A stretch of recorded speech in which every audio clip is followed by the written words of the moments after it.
Sou professor aqui da Faculdade de Educação, da UFC, do Departamento de Fundamentos da Educação, e assim como a grande maioria de vocês, eu sou professor em estágio probatório. Eu digo a grande maioria porque alguns aqui certamente já estão para além do estágio probatório. Estou coordenando, a partir desse semestre, os seminários pedagógicos do Projeto CASA. A CASA, Comunidade de Cooperação e Aprendizagem Significativa, é uma iniciativa da Pró-Reitoria de Graduação da Universidade Federal do Ceará, que reúne docentes e discentes, novatos e veteranos, na promoção e na troca de experiências com vista à aprendizagem coletiva para a constituição de amplo e diversificado processo de formação docente na UFC. Uma das atividades de formação promovidas pela CASA UFC são os seminários pedagógicos, um espaço formativo para se debater a pedagogia universitária, descrevendo princípios, métodos e sua importância na formação docente.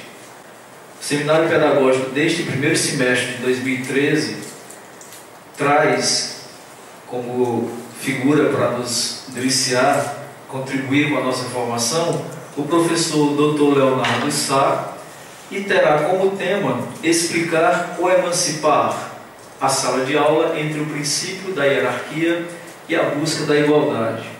Mas antes de convidar o professor Leonardo Sá para compor a mesa, nos brindar com a sua fala, eu gostaria de trazer para vocês, apresentar com muita satisfação, o artista cearense Isaías Luciano. Isaías é cantor e compositor, tendo inclusive já ganho o festival no que a gente chama hoje de Cefet, né? Na época era Escola Técnica. E também Isaías é aluno do curso de música da UFC. Isaías já fez apresentações em vários lugares do Brasil e acompanhou artistas locais e nacionais, entre eles Dominguinhos, Ítalo e Remo. Isaías vem hoje aqui para nos mostrar um pouco do seu talento, inclusive como compositor e artista autoral. Então eu apresento para vocês o nosso artista cearense, Isaías Luciano. Bom dia, quero dizer que é uma alegria muito grande estar aqui como hoje aluno do curso de música. Eu venho de outras áreas também, só agora pude estudar música na UFC, né? Mas antes tarde do que nunca.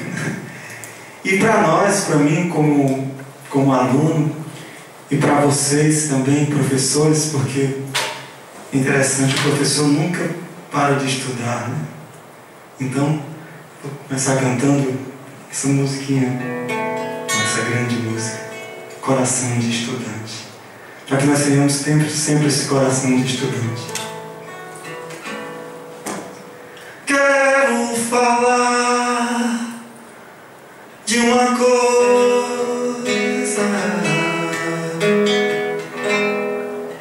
adivinha onde ela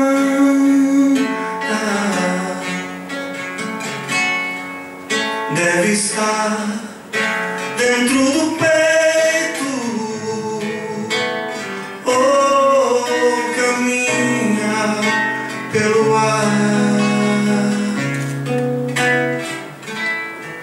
Deve estar aqui do lado, bem mais perto que pensamos. A folha da juventude é o nome certo para esse amor.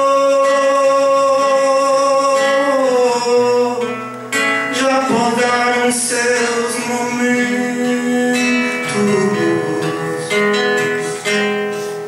desviaram seus destinos, seu sorriso de menino tantas vezes se escondeu. Mas renova-se a esperança,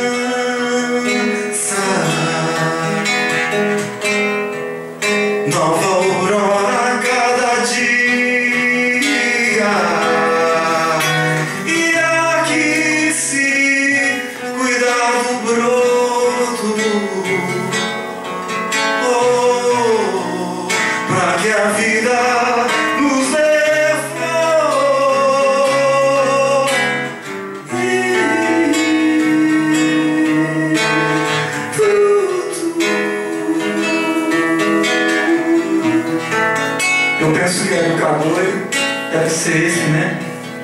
que cuida do broto, né?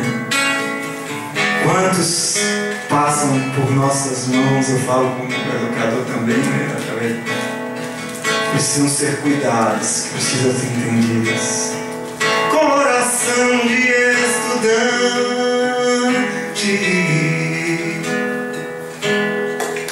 há que se cuidar da vida. Você vai cantar comigo? Há que se cuidar do mundo, tomar conta da amizade,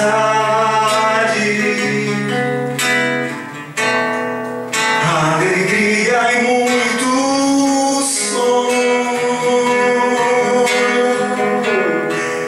espalhados no caminho, verdes plantas, sentimento, folhas, coração, juventude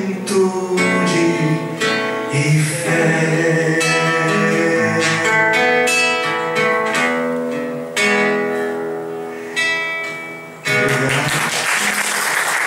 Muitíssimo obrigado novamente, Isaías. Gente, depois desse momento assim de exaltação, de talento, né, lúdico, e que nos deixa bem mais, vamos dizer, acordados, né, para o resto do nosso dia, a gente tem o prazer de chamar agora para se juntar a nós nessa nossa manhã, fazer uma outra forma de composição, uma outra forma de conhecimento agora. A gente tem o prazer de convidar o professor Leonardo Sá para sentar aqui conosco e proferir a sua fala, e logo em seguida a gente conversar com ele sobre esse tema que ele está trazendo para a gente. Então, professor Leonardo Sá, seja bem-vindo.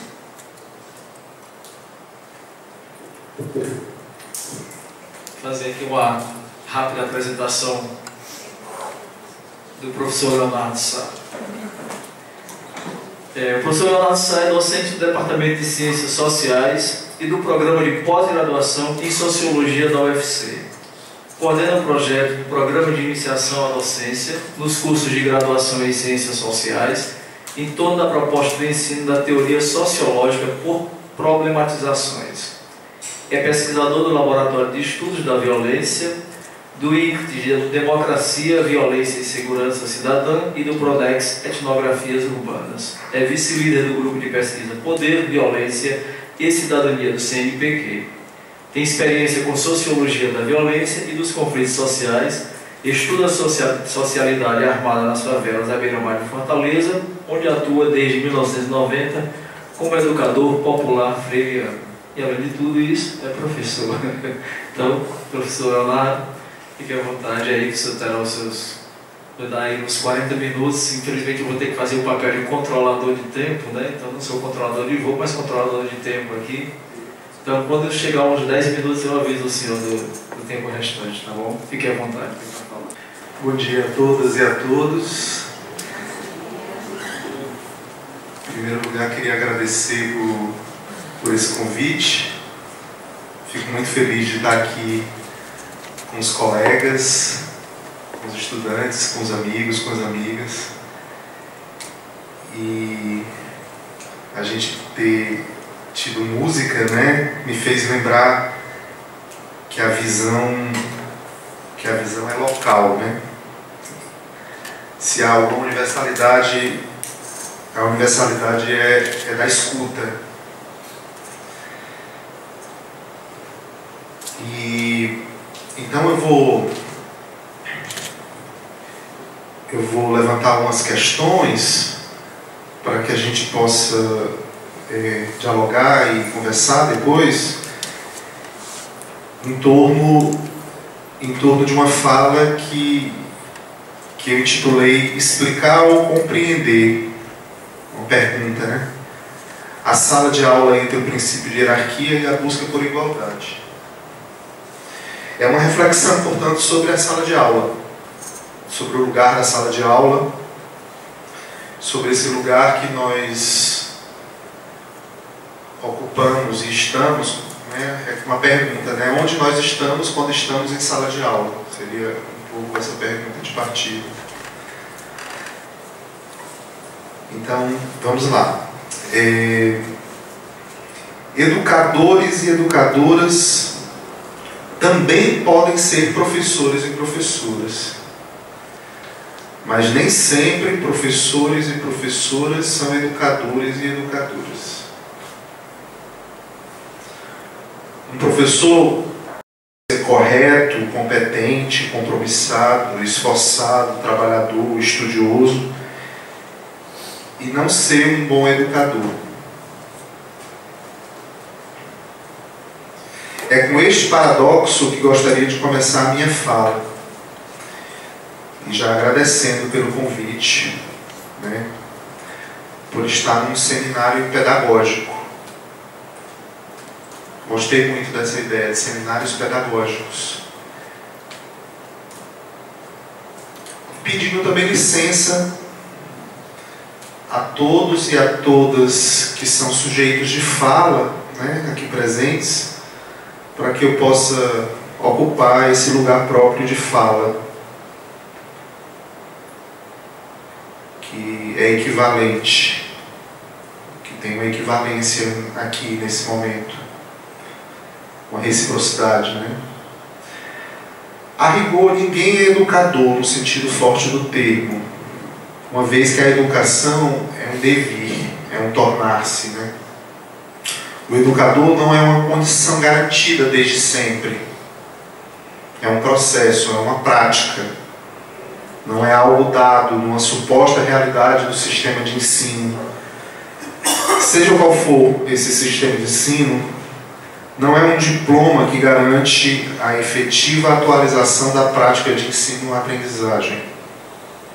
A condição do educador é a condição marcada por uma busca do próprio sentido do que seja a educação.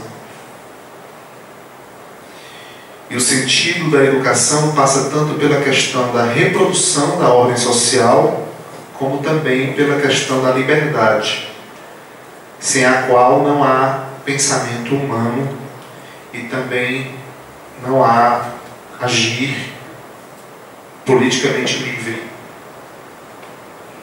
A educação é uma questão eminentemente política. A sala de aula, neste sentido, também é. Há uma educação para a violência de uma ordem. O treinamento, por exemplo, né? O treinamento é uma educação voltada para a violência de uma ordem. Porque toda palavra de ordem, né, se realiza como um ato de violência. Uma educação aprisionada pelos propósitos da ordem social, como no caso dos treinamentos monitorados e avaliados sistematicamente e premiados por meio da distribuição de diplomas legais, que estão em função, esses treinamentos estão em função da gestão dos espaços coletivos, né? E principalmente do espaço coletivo enquanto exercício de profissões, uma vez que a sociedade moderna é caracterizada fortemente pelo lugar que ocupa a estrutura ocupacional, né? Os pertencimentos profissionais, eles têm um grande valor e um grande desvalor aí nos processos sociais. Mas há também uma educação para a liberdade, uma educação para a busca de autonomia relativa, uma vez que não existe autonomia absoluta, né? Autonomia relativa frente aos engessamentos do ordenamento social. Uma educação para a emancipação de educandos e educandas. Não se trata de alimentar a oposição entre educação humanista e educação tecnológica, profissional e técnica. Essa oposição é falsa. Paulo Freire que dizia isso, em vários textos, uma vez que é a ele a quem me refiro quando uso a expressão educação como prática para a liberdade, que é o título de um de seus mais instigantes livros. Não se trata de denunciar a contradição entre a técnica e o humano, nem de apor o humano à técnica. Não se trata tanto de um humanismo a fim de temperar o sistema de crueldade que caracteriza qualquer regime de treinamento, principalmente quando o regime do treinamento ele se exerce para um mundo onde se perdeu a experiência do trabalho enquanto vocação, e onde reina a forma reificada do trabalho enquanto puro labor e não enquanto vocação, com todas as implicações do ponto de vista das incertezas, das inseguranças e das instabilidades que caracterizam sociologicamente o nosso tempo, os novos arranjos sociais produtivos do capitalismo contemporâneo, que, se diga de passagem, à guisa de contextualização, tornou-se um tipo de socialidade onde os mecanismos de oferta de crédito e de controle do endividamento das pessoas e das famílias, dos trabalhadores e das trabalhadoras, juntamente com o desenvolvimento de uma sociedade do controle da informação, baseada na produção de sujeitos que estão atrelados a dispositivos tecnológicos dos mais diversos tipos. Basta a gente imaginar as redes sociais virtuais, né? Como exemplo desses dispositivos tecnológicos e o que impacto possuem nos processos educacionais, que não são os processos apenas institucionalizados nas escolas e nas universidades.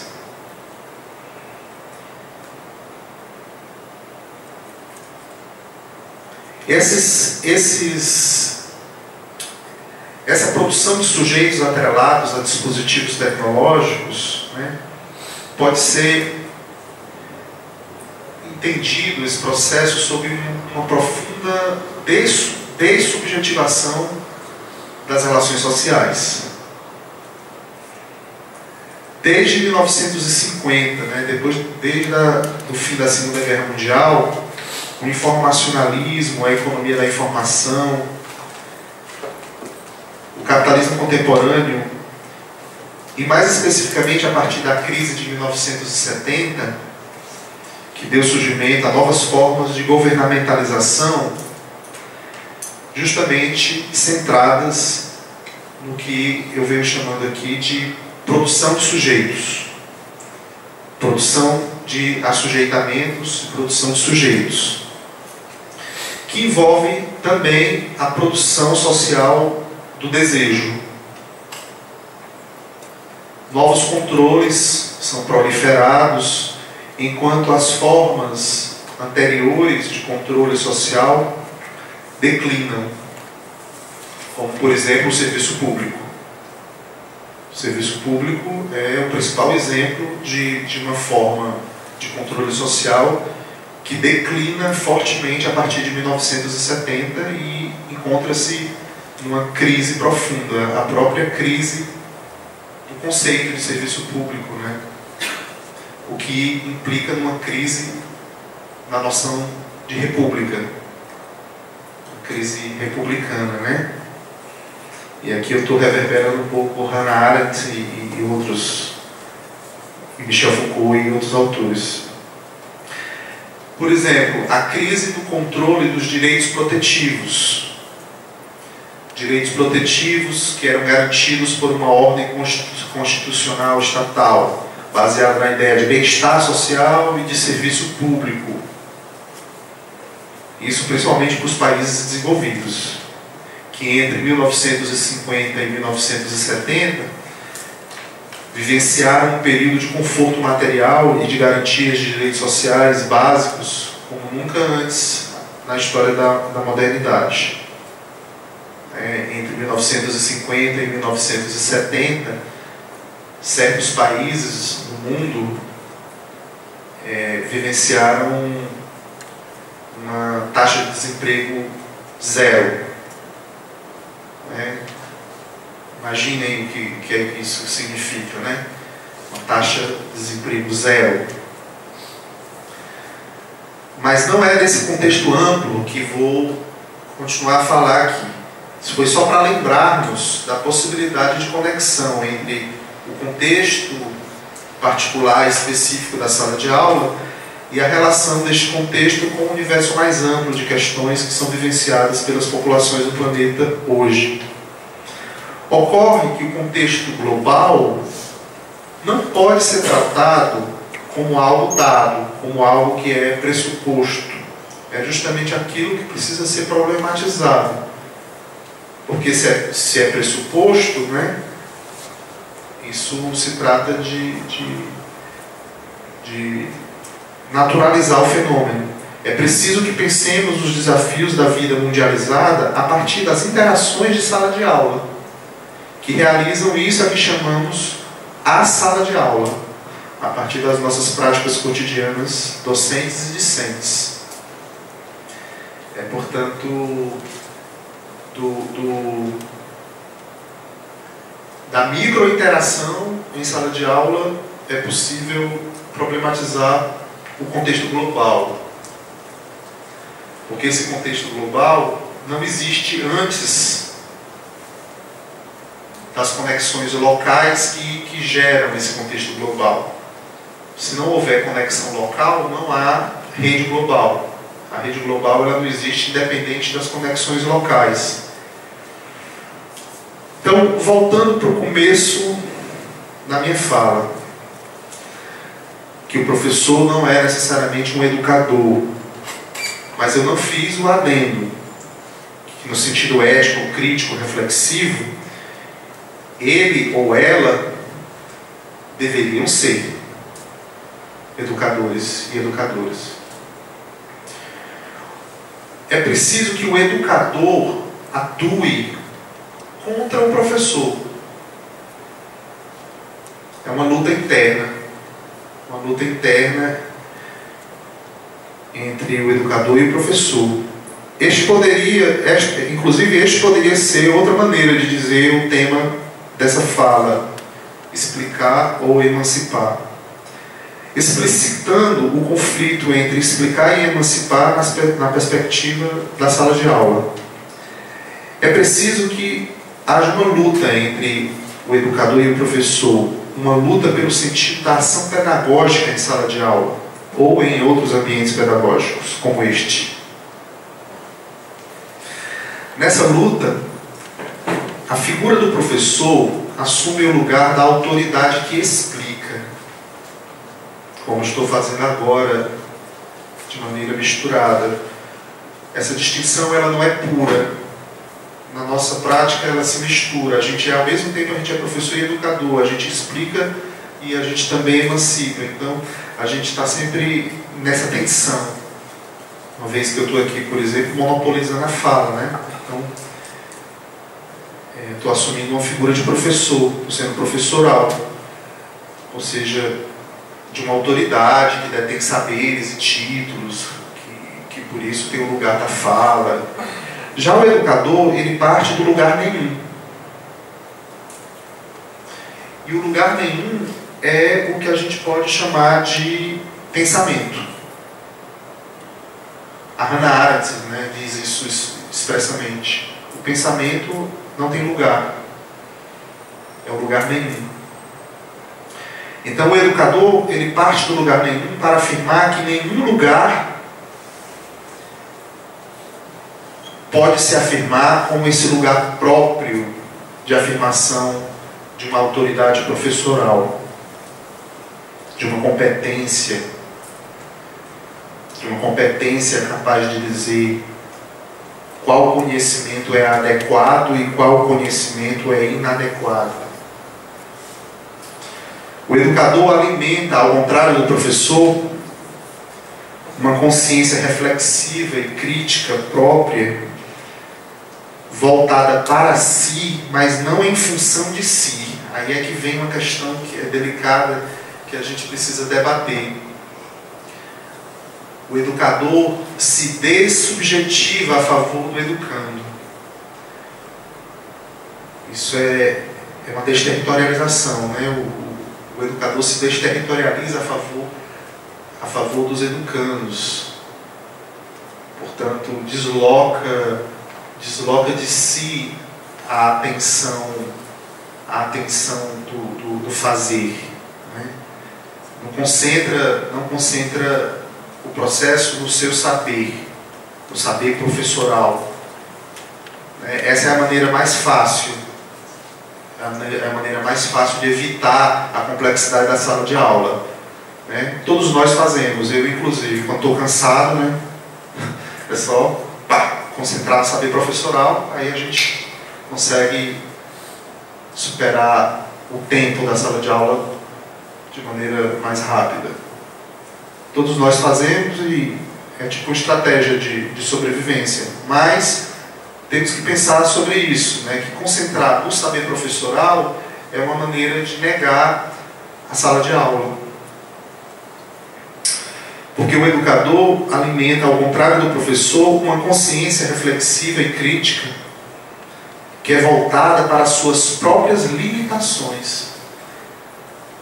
Uma consciência da profunda insuficiência das ferramentas pedagógicas e das ferramentas de conhecimento de que dispomos.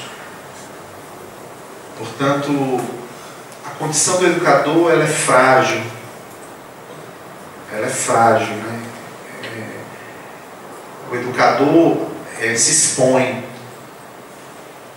ao ridículo a todo tempo.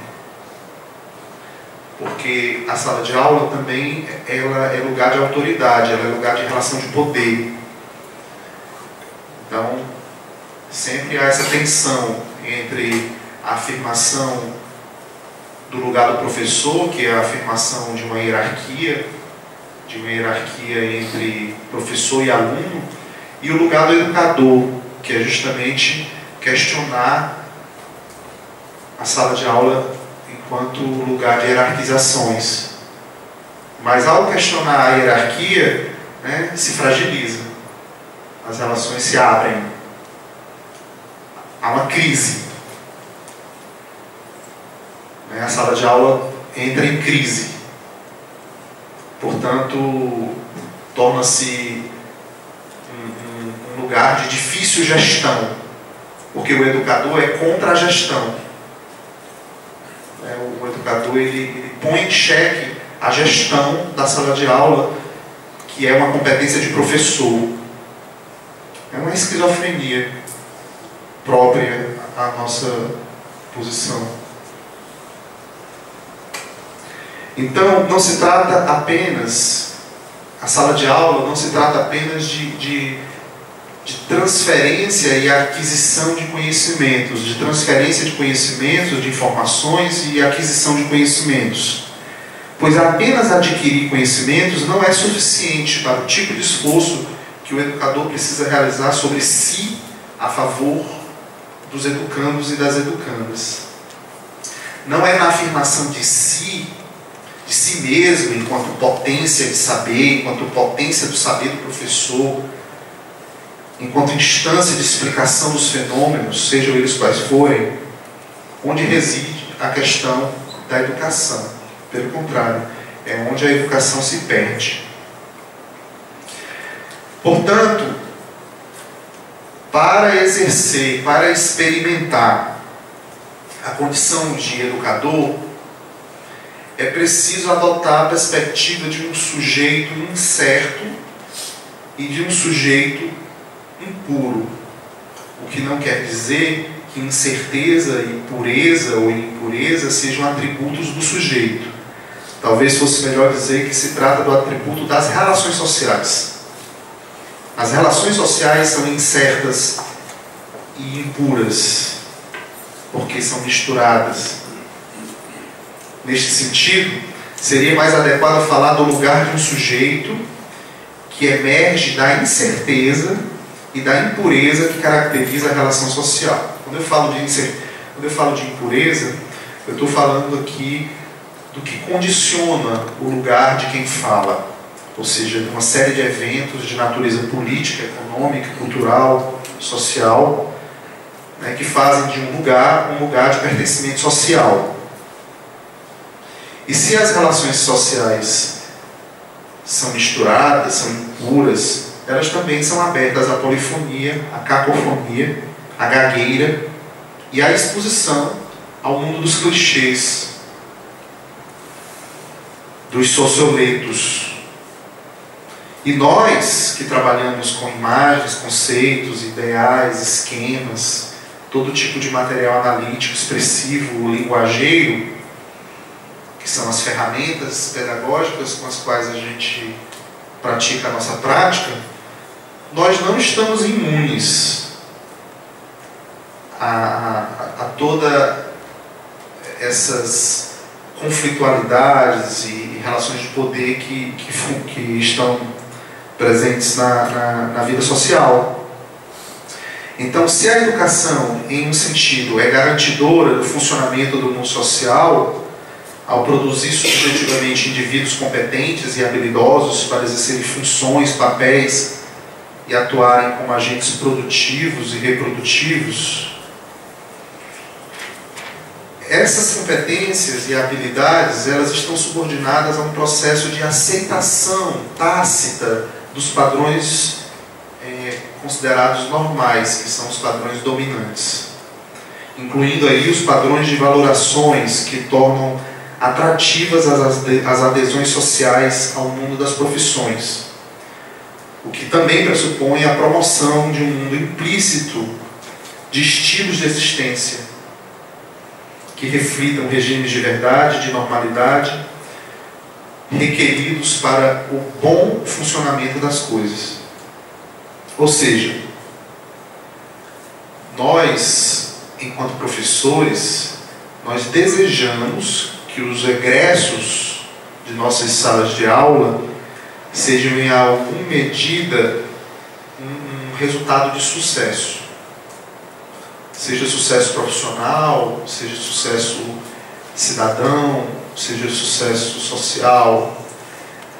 Essa velha inimiga da pedagogia, que é a noção de sucesso, cheque, continua a nos perseguir nas nossas práticas, apesar da gente já ter desconstruído isso nos livros, né? Mas na prática a gente ainda precisa transformar isso em tarefa, né? Como fazer a crítica da noção de sucesso. Essa noção de sucesso com a qual estamos a nos projetar, aí nós professores nos projetamos nos nossos alunos a partir dessa ideia de sucesso.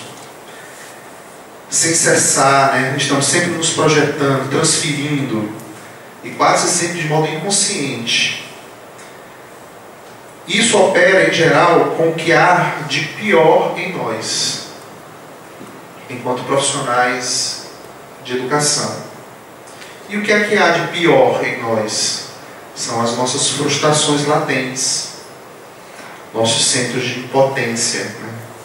O que muitas vezes expressamos também de modo quase inconsciente, no modo como exercitamos desejos perversos em relação aos nossos alunos.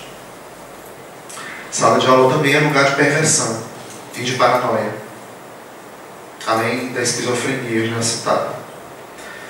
Essa perversão, ela implica num desejo paradoxal de que os nossos alunos nos superem, esse investimento de superpoder, de que os nossos alunos adquiram os nossos superpoderes e nos superem, né?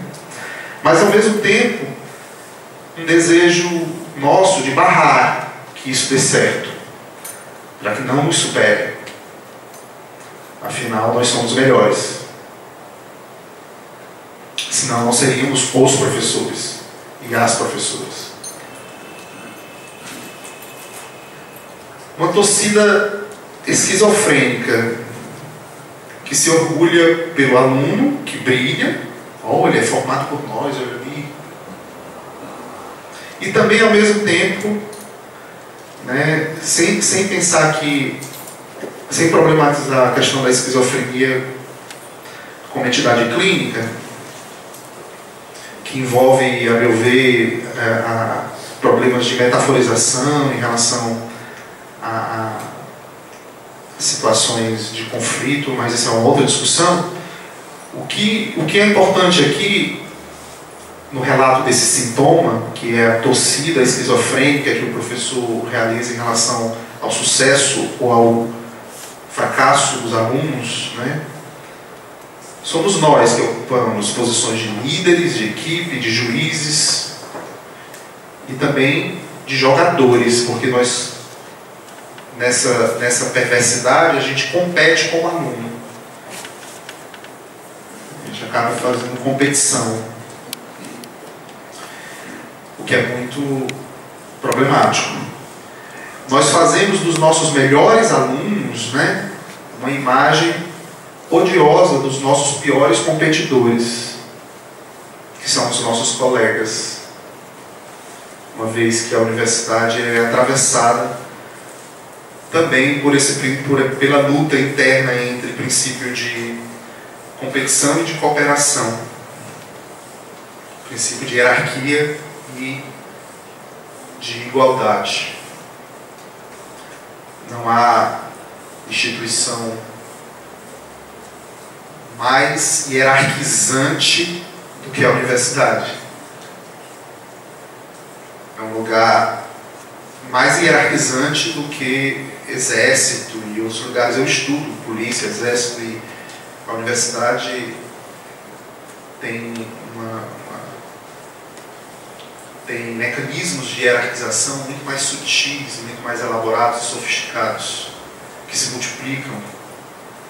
Por isso que é preciso nós estarmos atentos, né, a esses mecanismos de hierarquização, porque é onde a universidade perde sua própria sua autenticidade, aquilo que caracteriza a universidade, que é resistir a esses mecanismos de hierarquização extra-epistêmicos, extra-acadêmicos, extra-científicos. Então, nós fazemos dos nossos melhores alunos essa imagem odiosa dos nossos piores competidores, mas com uma vantagem em relação aos alunos. É aí que entra o desejo perverso do professor, é de que nós somos os melhores em relação aos alunos. Nesse sentido, alguém convidado a assumir este lugar em que eu estou agora, que é o lugar de tagarela, locutor, né? É a tradução de locutor, é tagarela. Eu estou tagarelando. E como tagarela, como eu estou fazendo agora, é alguém que assume uma atividade de risco. Eu que cá estou, no aqui e agora, nesse lugar de fala que é de risco, e a desempenhá-lo, o papel de locutor, que é quase sempre inconveniente, presunçoso, sinto-me enredado numa tarefa demasiadamente perigosa. Isso em 3 sentidos.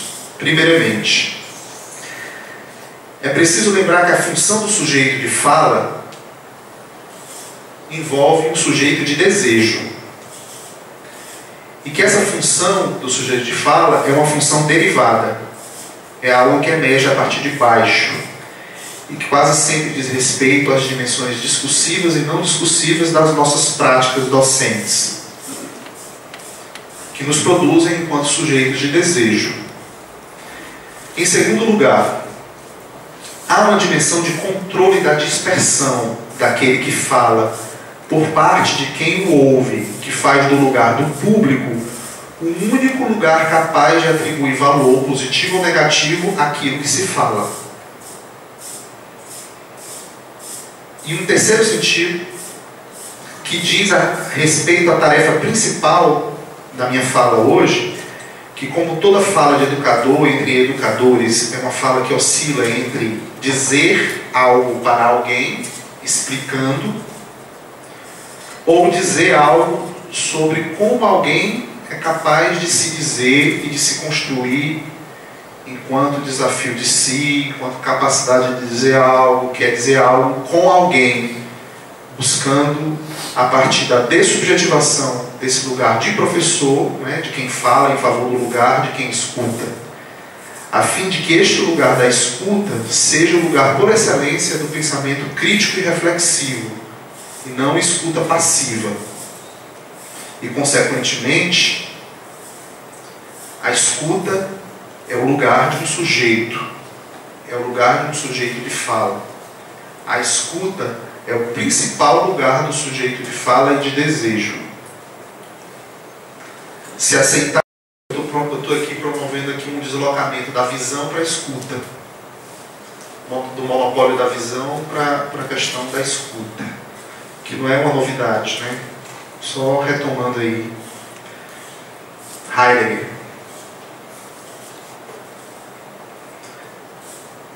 Então, esse sujeito de desejo que está sendo produzido, né, é produzido enquanto sujeito de ação, enquanto sujeito de conhecimento, sujeito de pensamento. Porque pensar não é conhecer. Conhecer é um fazer. Mas o conhecer não é o pensar. Mas o conhecer pressupõe o pensar. Mas é possível conhecer sem pensar. Portanto, é possível uma educação reprodutora. Inclusive, ela é hegemônica, ela é dominante, né? Porque é possível conhecer sem pensar. Apesar de que o conhecimento não existe sem o pensamento. Então, para onde foi o pensamento quando o conhecimento está sendo adquirido sem pensar?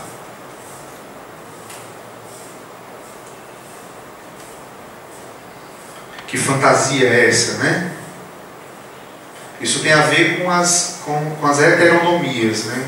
Com a posição de alguém sendo dita pelo outro, sendo nomeada pelo outro, que é uma característica do campo do poder. E são esses operadores sociológicos de representação do outro que projetam, né? Que são atos de nomeação vindos de fora e que classificam, etiquetam os outros, né? Projetando-se em nós e fazendo de nós o mesmo que o outro diz de si ao se projetar em nós. Essa armadilha ela está presente sempre em sala de aula, que são os processos de estereotipagem.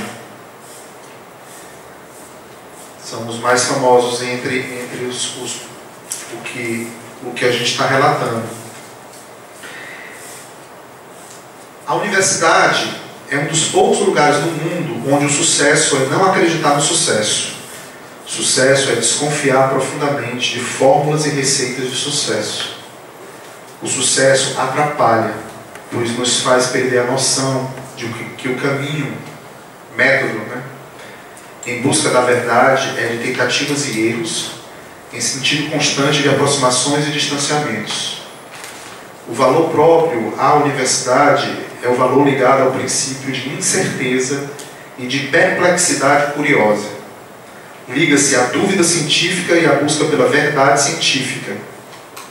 E essa busca só pode se realizar de modo adequado, entre aspas, respeitando as dinâmicas dialógicas de acordos e desacordos no interior da comunidade.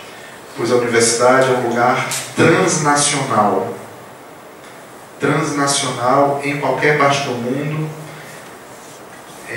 Na universidade precisa se passar pelo crivo crítico da comunidade, pela argumentação intersubjetiva, pela aceitação da pluralidade conflitual. tanto em termos teóricos, epistêmicos, metodológicos, técnicos e políticos. Quem não aceita a pluralidade de abordagens não consegue entender o solo da universidade. A consciência reflexiva e crítica e a busca pela certeza verdadeira da ciência, né, que do ponto de vista da ciência envolve provisoriedade, aproximação, verificação, falseabilidade, simulação, experimentação, construção dos fatos, superação das certezas não científicas, ou seja, é a partir de uma verdadeira consciência aguda das insuficiências e das inadequações das ferramentas disponíveis, de uma crítica das condições e dos limites de qualquer forma de recognição, que reconhecer é um mecanismo anticonhecimento, né? O reconhecimento. O reconhecimento é em função do prestígio, do status, que oblitera a busca pela significação e pela verdade. A universidade, ao contrário de outras empresas, não busca o sucesso social nem o sucesso monetário, e muito menos político, por meio de suas ações de conhecimento. É o espaço político onde a ética do conhecimento impera, sem aceitar ingerências de moralidades públicas que rezam pela cartilha dos interesses e dos benefícios sociais, ou seja, do poder social e político. O que não quer dizer que não haja fronteiras tênues e tensas com outros segmentos do espaço social e que a universidade não seja atravessada por disputas em torno de intervenções promovidas por tais forças externas. Mas na universidade não temos tempo a perder com celebrações do acerto. O acerto leva à acomodação e à paralisação do movimento heurístico de busca de novos entendimentos e de novos desentendimentos.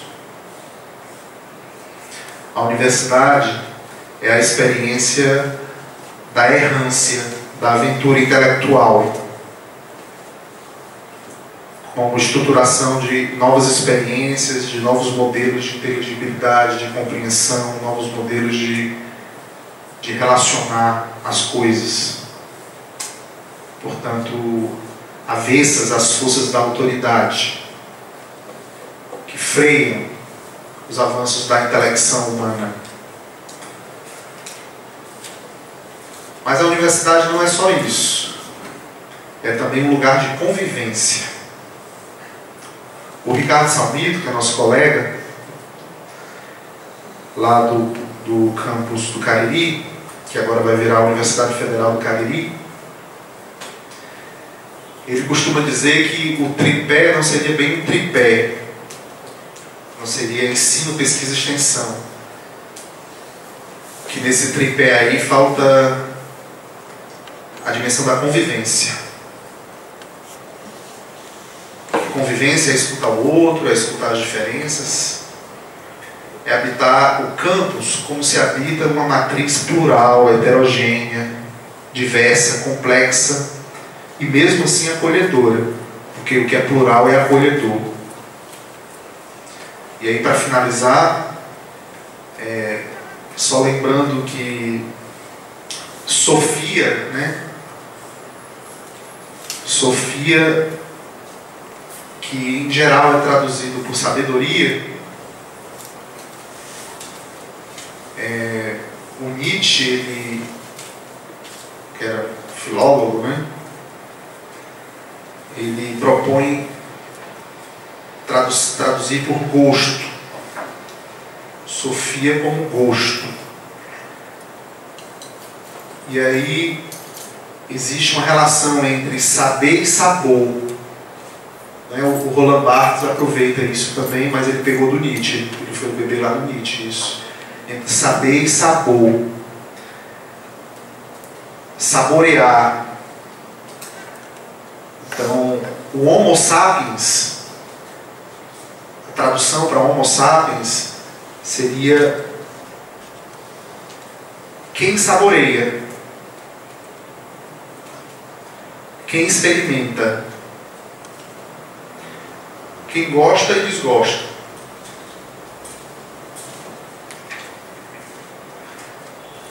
Então era isso.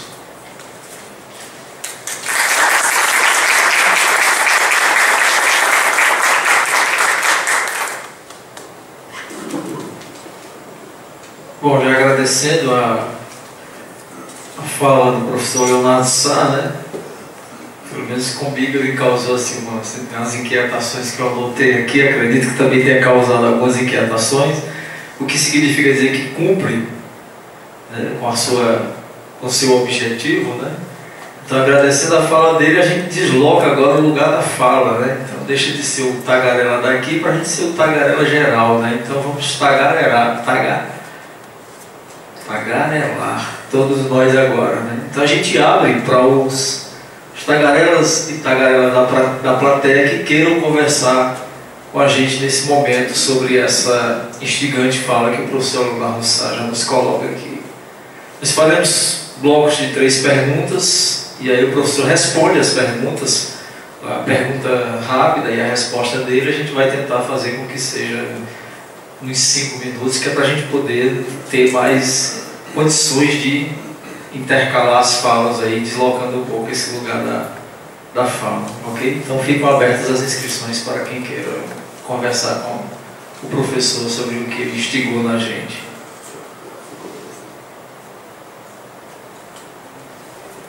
Alguém se candidata já de imediato?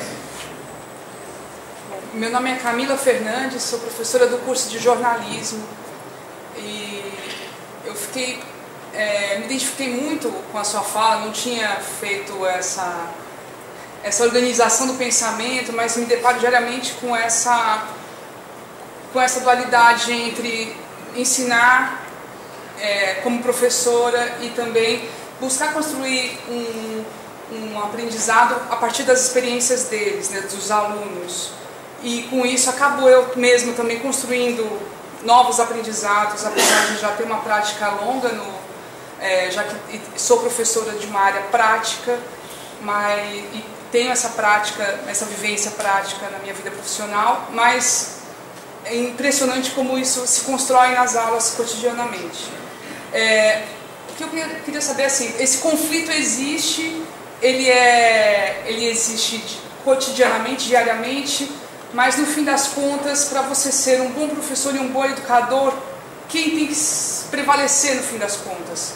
O educador tem que deixar realmente esse espaço de construção coletiva e individual prevalecer em sala. Como é que se faz isso? Porque a gente carrega conhecimentos limitados e passa isso para os alunos e acaba tentando impor esses conhecimentos pela nossa própria limitação. Como é que a gente consegue conciliar e deixar de repente prevalecer o educador diante dessa limitação nossa pessoal também, que é conhecimento limitado que a gente tem? Existe alguma outra pergunta? Alguém quer fazer alguma outra colocação? Então vou aproveitar, desfazer aqui meu lugar de mesa, deslocar aqui um pouco e vou colocar também na plateia e fazer instigar aqui uma outra conversa, aproveitando que a Camila está falando.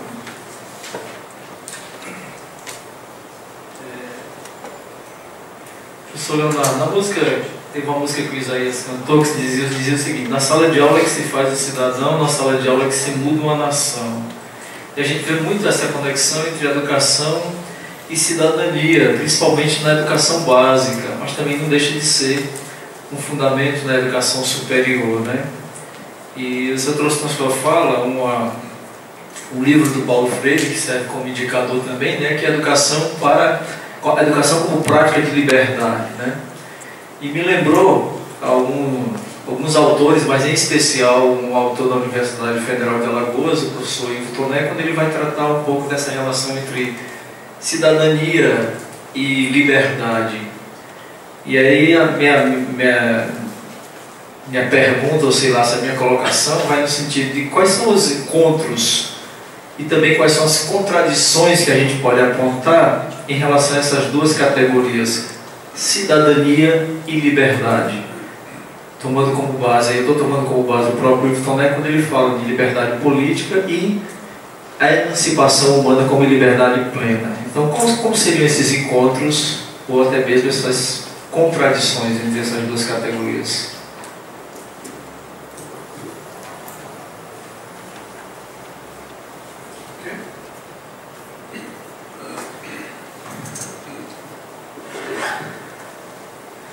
Camila, essa questão de, assim, quem prevalece, sabe, é o educador, né? Porque é onde está a questão ética, né? Claro que a dimensão professoral ela não vai desaparecer, mas é como se houvesse digamos, a gente pudesse possibilitar uma autoridade negociada, né? Já que dificilmente essa relação de autoridade ela vai ocorrer uma vez que a relação professor e aluno envolve pressupõe essa hierarquização, né? Mas problematizar isso, né? Fazendo com que essa autoridade seja negociada, que ela seja compartilhada, né? Por exemplo, tem um colega nosso, o Manuel, depois eu lembro, que diz assim, às vezes, numa autoavaliação, né, da turma, ele dizia assim, qual é a nota qual é o conceito que a turma se dá? Conversem aí que eu vou ali tomar um café, na volta vocês me dizem. Aí quando volta, o nosso conceito é 10, a nossa turma chegou lá ao consenso de que nós somos uma turma nota 10. Aí ele, tá bom, pois agora distribuam esse 10 pelas contribuições individuais que foram dadas a esse 10 e evidencie isso, né? Ou seja, aí a turma nessa hora, não, professor, a gente precisa refazer a avaliação, né? Aí entra esse lado de autoridade, mas entra de diversas maneiras, né? Por exemplo, uma autoavaliação, uma aluna minha, numa autoavaliação, ela se deu 10, né? Aí eu perguntei para ela como era, aí eu fiz a minha autoavaliação e me autoavaliei com 6,7. Aí eu perguntei para ela como era que a gente ia negociar isso, já que eu estava me avaliando com 6,7, abaixo da média, e ela estava se avaliando com 10. Ou seja, é também exercício da autoridade isso, né? Isso envolve uma intervenção de autoridade do professor. Então, como a gente negociar a violência simbólica que há, né, na relação entre professor e aluno? Isso é preciso ter muita calma, muita paciência para não ocorrer o que tem acontecido com muita frequência, infelizmente, na universidade. Eu venho acompanhando isso, acusações, denúncias como é que chama? Um nome feio, isso é assédio moral, né? Assédio moral. É impressionante. Como há muitos casos de professores acusados de assédio moral pelos alunos, né? Isso tem muitos casos. Inclusive, tem um setor de atendimento, né? Tem um setor de atendimento em saúde mental, né, na universidade. Eu já tive a oportunidade de fazer uma visita lá e conversar com os profissionais, com os nossos colegas que lá atuam. É impressionante. É impressionante os transtornos mentais, os transtornos mentais que são provocados na universidade, nas relações internas da universidade. Daria para fazer uma tese só sobre esse setor. Tanto alunos quanto professores, né? Então, assim, não há uma fórmula, não há uma receita, né, para fazer prevalecer o educador. Mas a gente pode dizer que a reflexão permanente sobre isso, né, ela já ajuda a gente favorecer, né, o educador prevalecer, né? E aí, Valdemarinho, a gente pode dizer assim, não é porque há cidadania que haja liberdade, né? Por exemplo, no regime militar, né, foi mantida uma cidadania. Houve um arranjo de autoritarismo com cidadania, né? Mesmo que por isso que é difícil de classificar o regime militar por causa disso. É uma ditadura, mas ao mesmo tempo manteve noções de um Estado de Direito, ou seja, pode haver Estado de Direito e cidadania sem haver democracia. É aí que está o problema, porque cidadania é uma questão contratual, que envolve direitos e deveres. Então pode haver direitos e deveres num ambiente autoritário. Agora a questão da liberdade, aí é interessante a gente pensar que há dois tipos de liberdade. Existe a liberdade de pensamento e a liberdade política. Por exemplo, nesse momento nós estamos exercitando uma liberdade de pensamento. Ela tem sua dignidade própria. Mas a liberdade política ela é diferente. A liberdade política ela envolve o exercício da liberdade restringida pela comunidade política, pela comunidade, né, por uma comunidade, por uma coletividade. E aí é um outro tipo de exercício de liberdade. Ou seja, não há uma resposta para isso, mas eu acho que é importante a gente problematizar que nem sempre cidadania e liberdade caminham juntas, né? E aí, se vocês me permitem só acrescentar aqui uma reflexão, é semelhante ao que acontece com a gente na universidade, né? Nós estamos... O próprio funcionamento da universidade, a gente precisa observar o funcionamento da universidade. Hoje, por exemplo, nós somos ranqueados, né? Há mecanismos de ranqueamento dentro da universidade. A pró-reitoria de pós-graduação, por exemplo, né? Na pró-reitoria de pós-graduação existe um ranqueamento que é pela pontuação nossa, né? E isso que vai possibilitar, por exemplo, punições e recompensas. Tem um sistema de punições e recompensas ligado a esse ranqueamento, como a todo o ranqueamento. Se você não... Tanto é que hoje existem 4 regimes de trabalho entre nós, né? Existe o regime de 16 horas, o de 12 horas, o de 8 e o de 4. Então existe essa hierarquia, nós estamos hierarquizados dentro da universidade. Colegas que estão com 16 horas, colegas com 12, colegas com 8, colegas com 4. Com 4 é quem está ocupando posições de chefia, né, de coordenação, ou posições na administração superior.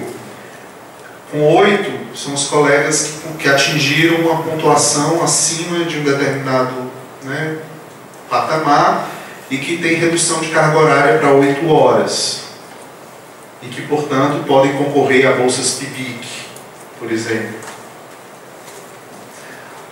Há colegas 12 horas que não obtiveram a pontuação estabelecida pela pró-reitoria de pós-graduação, e 16 horas caso você não pegue 3 turmas diferentes, porque se você pega 3 turmas diferentes, quem tem 16 horas diminui para 12.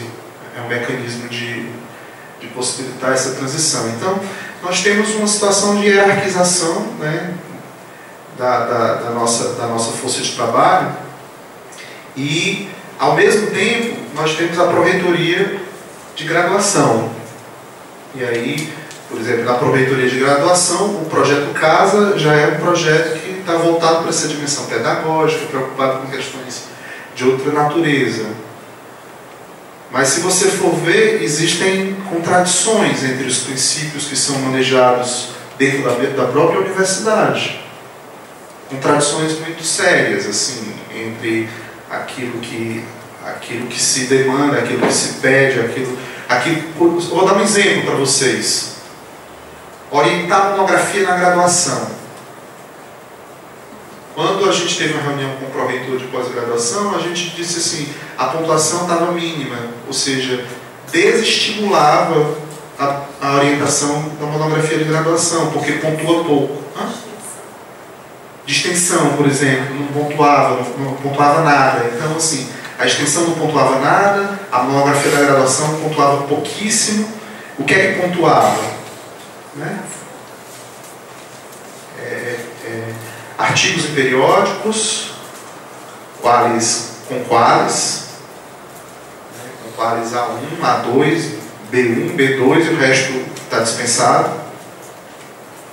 E orientar a tese de doutorado, orientar dissertações de mestrado. Aí a pontuação vai lá para cima. Então, aí o que é que acontece? A pessoa diz assim, nós, né? Vamos atuar como educadores, mas quem é educador é punido dentro da universidade. O educador é punido. Existe todo um sistema para punir o educador e para favorecer o professor. O professor no sentido do professor enquanto um competidor, né, num processo de produtividade acadêmica, né? A gente trabalhando com... Eu não sou contra a produtividade acadêmica, pelo contrário. Eu não faço discursos anti-produtividade, pelo contrário. Não é isso que eu estou dizendo, não. Só relativizando um pouco, né? Nós temos que produzir mesmo, claro, a gente está trabalhando, a gente tem que produzir bem e com qualidade, né? Não é isso que eu estou dizendo. Mas é a gente pensar no que é que se desrealiza, e no que é que se realiza e no que é que se desrealiza. Porque, afinal, somos nós o colegiado da universidade, né? A administração superior é composta por nós mesmos, por nossos colegas. Então, é para a gente relativizar. Por isso que há uma questão política aí na sala de aula que precisa ser debatida publicamente, né?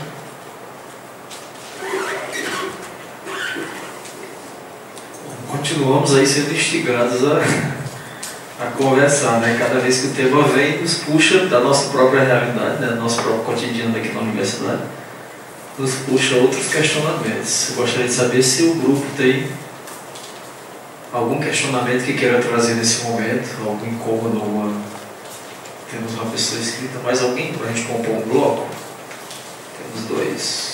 Fechamos com 3? Pronto, temos 3. Fiquem à vontade aí para... Se quiserem vir até aqui também para expor, tranquilo. Se não, pode ser daí.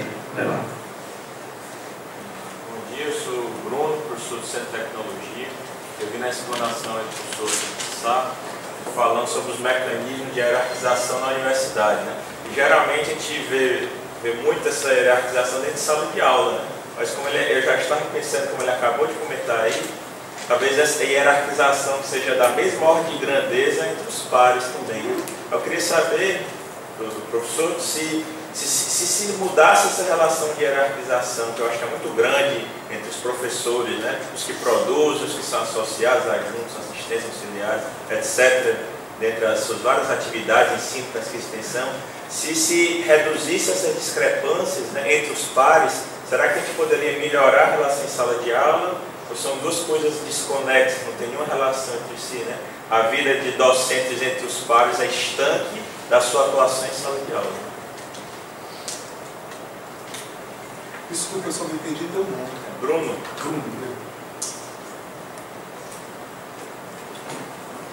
Olá, professor.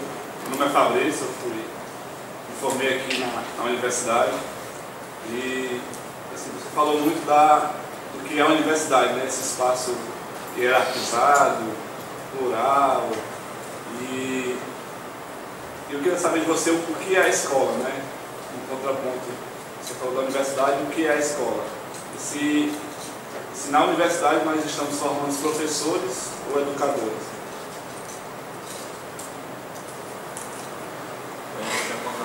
Eu sou professor da educação básica, sou aluno também do programa de mestrado em Sociologia, e tentar puxar um pouco essa discussão também para essa esfera do ensino médio, né? Sou professor do ensino médio, e eu vejo muito que há essa relação, né, eminente entre a questão do saber professoral e desse educador com uma autonomia de pensamento, né? E aí a gente vê muito essa tensão muito em relação à questão do currículo, né? A construção do currículo, no caso da sociologia, é uma coisa que está ainda, né, passando por um processo, e a gente se vê nessa tensão, né, de quem ensinar e como ensinar em sala de aula, como é que deve ser essa mediação.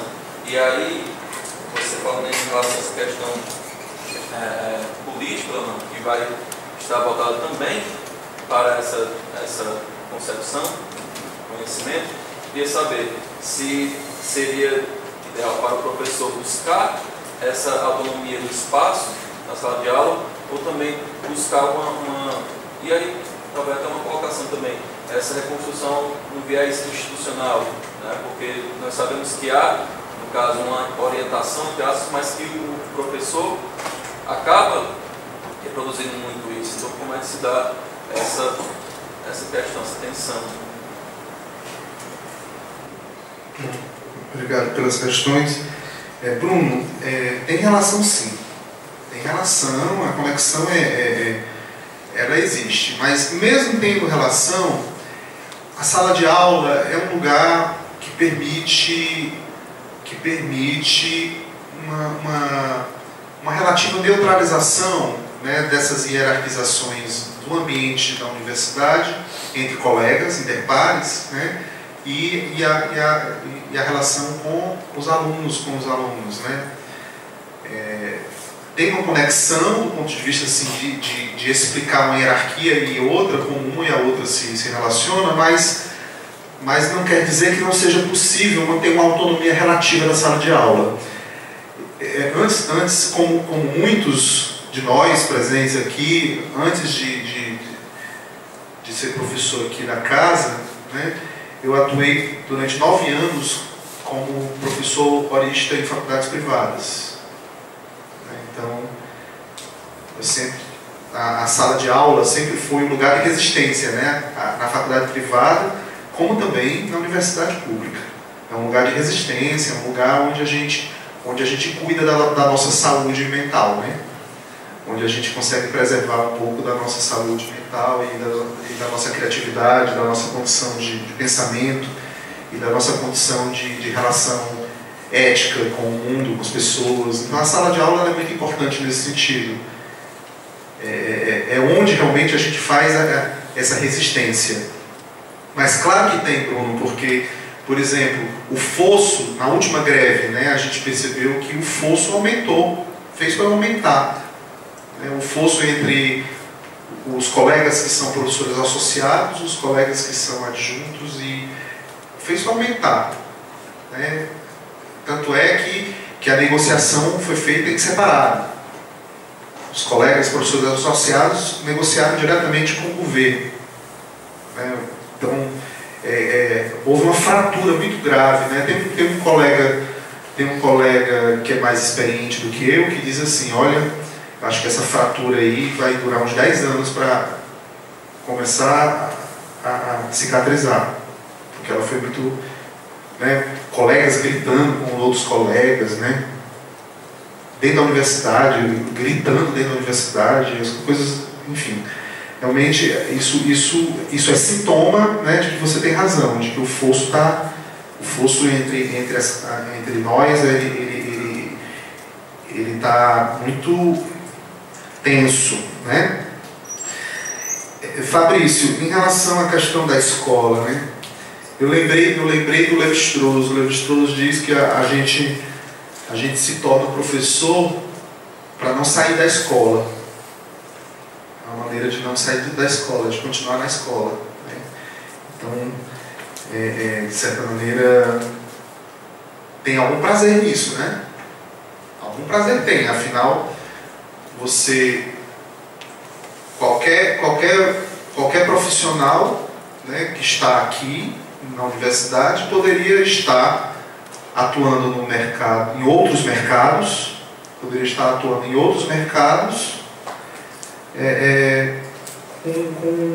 às vezes com remunerações até bem melhores do que a nossa. Então não é só isso, né?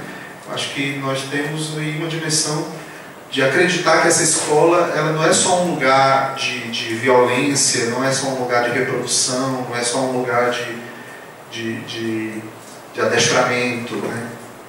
De treinamento, é também um lugar onde é possível transformar, né? Transformar algo a nós mesmos, né? E aí eu não me torno um pessimista em relação à escola, não. Acho que a escola continua sendo um lugar para se pensar um monte de coisa. Tanto é que os governos ficam investindo com a polícia, né? Os governos investem na polícia, porque a polícia e a escola são muito próximas, né? São duas alternativas próximas, mas com implicações e efeitos muito distantes. E Neto, realmente se eu entendi bem a tua questão, você está pensando do ponto de vista da carreira, né? Do ponto de vista da gente, né? Do ponto de vista da carreira, essa tensão entre a autonomia da sala de aula e os constrangimentos e as restrições impostas pelos espaços institucionais, essa tensão ela sempre vai acontecer. Ocorre que o espaço institucional é também formado por nós. Então, é preciso que a gente pense a democratização do espaço institucional onde nós atuamos profissionalmente, né? Por exemplo, aqui na Universidade Federal do Ceará há uma longa tradição, uma coisa intergeracional que se chama, nos corredores se chama a nossa democracia interna. Acho que vocês já ouviram falar disso, né? Quando os colegas estão numa briga muito acirrada, aí alguém quer dar uma acalmada nos ânimos aí, pessoal. Olha, vamos respeitar a nossa democracia interna. A bem da nossa democracia interna, vamos encaminhar isso de uma outra maneira, ou seja, isso é usado muito frequentemente, né, como uma maneira. Então, talvez seja o caso da gente pensar melhor e repensar melhor as possibilidades, e em um sentido bem pragmático mesmo, as possibilidades da gente melhorar, né, a nossa democracia interna.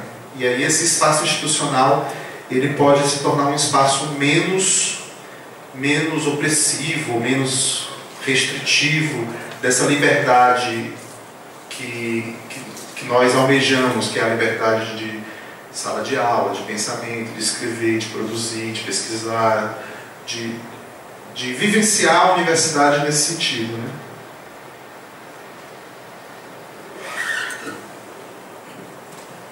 Muito bem, tivemos um bloco com 3 perguntas. Gostaria de saber se, após essa rodada de perguntas, um outro grupo se instigou ao debate com o professor ou não.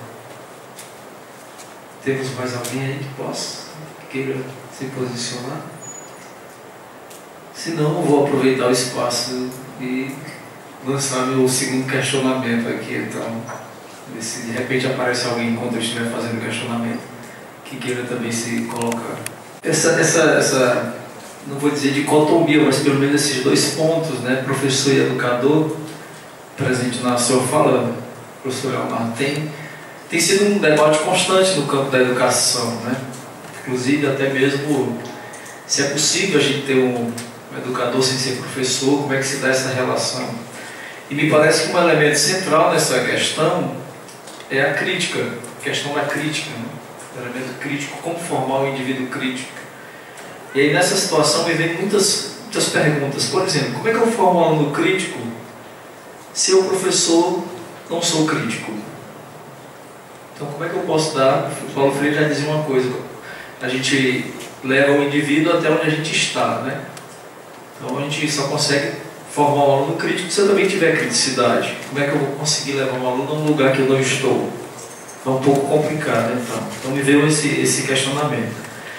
E uma outra coisa também que me veio, como é que numa sociedade, pelo menos na minha concepção, uma sociedade que hoje preza, uma sociedade que se diz sociedade do conhecimento, na minha que se diz, mas que na verdade preza pela própria negação do conhecimento, em especial do conhecimento historicamente produzido, acumulado pela humanidade, como é que eu posso formar esse indivíduo crítico se ele necessita também desse conhecimento historicamente produzido para que ele possa conhecer e intervir na sua realidade?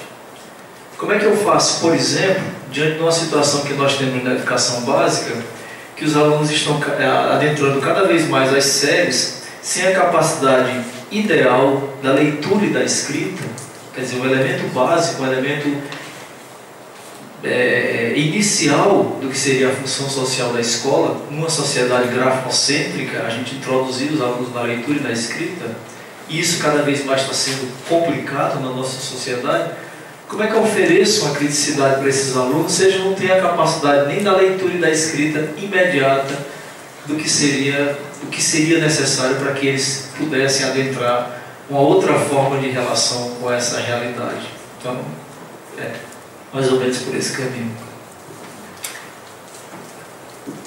Meu caro, realmente não se trata de alimentar a dicotomia. E essa questão do pensamento crítico, né? O pensamento crítico não é a propriedade de nenhum segmento social. O pensamento crítico é uma capacidade humana. É uma capacidade humana. E essa capacidade, ela precisa ser exercitada, né? Para que ela possa se reatualizar. Então, o pensamento crítico, da maneira como eu penso, não se confunde com a crítica no sentido da luta política, que é também importante, é uma crítica também importante, a crítica no sentido das disputas políticas, né? Mas o pensamento crítico é também uma condição de conseguir, de exercitar o dado, né? A realidade que é supostamente dada, ética nisso, né? Mas realmente por isso que é importante a gente multiplicar as possibilidades imaginativas. São os recursos imaginativos que são os mais importantes, porque o que influencia uma pessoa não é uma realidade. O que influencia uma pessoa é uma fantasia de grupo. Então, o funcionamento aí das relações passa muito pelas fantasias de grupo. Por exemplo, né, quando o governo federal a partir do gabinete da Presidência da República, né, lança uma nova ideia, que é a ideia de nova classe média. Essa ideia de nova classe média, o Márcio Postman, que era presidente do IPEA e que saiu, né, ele discordou, né? Apesar de ser do governo, ele discordou e dizendo que não concordava que esses novos movimentos de estratificação social no Brasil fossem chamados de nova classe média, que sociologicamente isso não era pertinente, chamar de nova classe média e tal, acabou saindo do IPEA. Ocorre que a função dessa ideia, nova classe média, não é uma função de conhecimento. Quando o governo diz nova classe média, o governo não tá querendo dizer que é um conhecimento sobre uma nova realidade. Não é isso. Se trata de incitar processos sociais, né? Processos sociais de identificação. Processos sociais de identificação com essa fantasia de grupo. Essa fantasia de grupo que é ser da classe média, né? Com todas as implicações que isso tem. Então, esse é um exemplo que eu estou dando de que a disputa, portanto, da criticidade é uma disputa que passa pelo desvelamento dos mecanismos ocultos que nos fazem reproduzir certas relações de poder, porque nós projetamos nessas relações certas fantasias de realização, certas fantasias de envolvimento, do que é que a gente deseja. Então, a criticidade é uma criticidade de si.